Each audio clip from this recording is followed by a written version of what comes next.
নমস্কার বন্ধুরা, অর্চনার পাকশালায় আপনাদের সকলকে স্বাগত জানাই। আজ আমি তৈরি করে দেখাবো নিরামিষ মটর পনির। পুরো ভিডিওটা স্কিপ না করে দেখার অনুরোধ রইল। আর আমার চ্যানেলে নতুন হয়ে থাকলে আপনাদের অনুরোধ করব আমার চ্যানেলটিকে সাবস্ক্রাইব করে দিতে। প্রথমেই আমি এখানে নিয়ে নিয়েছি 400 গ্রাম পনির। পনিরটাকে অবশ্যই ফ্রেশ নেওয়ার চেষ্টা করবেন। এবারে পনিরগুলোকে আমি চৌকো চৌকো করে কেটে নিয়েছি। দেখুন, সমস্ত পনিরগুলোকে একই সাইজের কাটার চেষ্টা করবেন। দেখুন আমি সাইজটা কিভাবে করে নিয়েছি। এবারে সমস্ত পনিরগুলোকে কাটা হয়ে গেছে।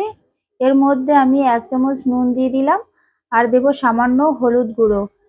আপনারা চাইলে নুন হলুদ বাদ দিয়েও ভাজা করতে পারেন, তবে একটু নুন হলুদ দিলে বেশ দেখতে ভালো লাগে আর খেতেও টেস্টটা বেশ ভালো আসে। নুন হলুদগুলোকে আলতো হাতে আমি এই পনিরের সাথে মাখিয়ে নিয়েছি।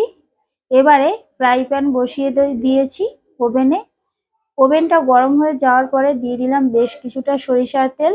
তেলটা গরম হয়ে যাওয়ার পরে আমি পনিরগুলোকে এক এক করে দিয়ে দেব।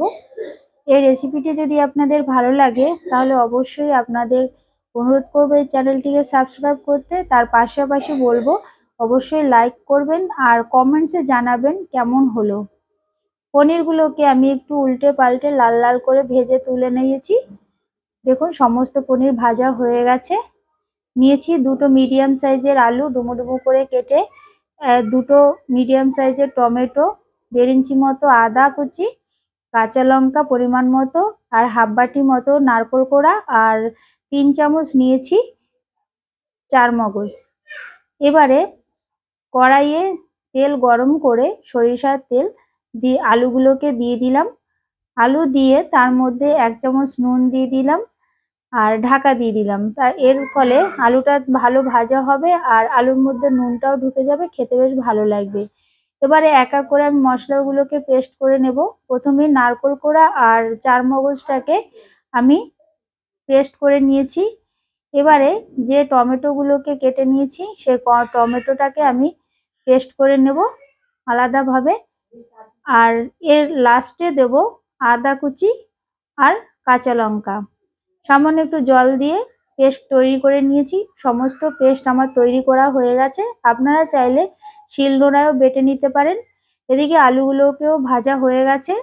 ওই কড়াইয়ে আরও একটু তেল দিয়ে ফোড়ন হিসেবে দিয়ে দিলাম দুটো শুকনো লঙ্কা, হাফ চামচ জিরে আর একটা তেজপাতা হাফ করে দিয়ে দিলাম।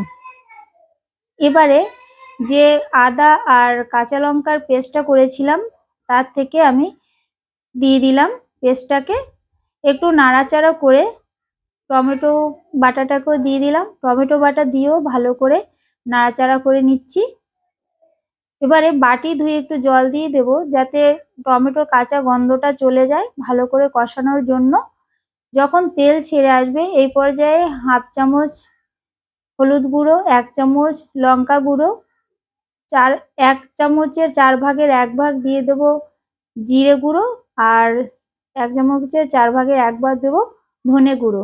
আর দিয়ে দেব যে নারকোল আর চারমগজের পেস্টটা করেছিলাম সেটা, আর একটু দিয়ে দিয়েছি চিনি, দিয়ে দিয়েছি 1 বাটি মতো মটর বা কড়াইশুঁটি বা মটরশুঁটি আপনারা যাই বলুন না কেন।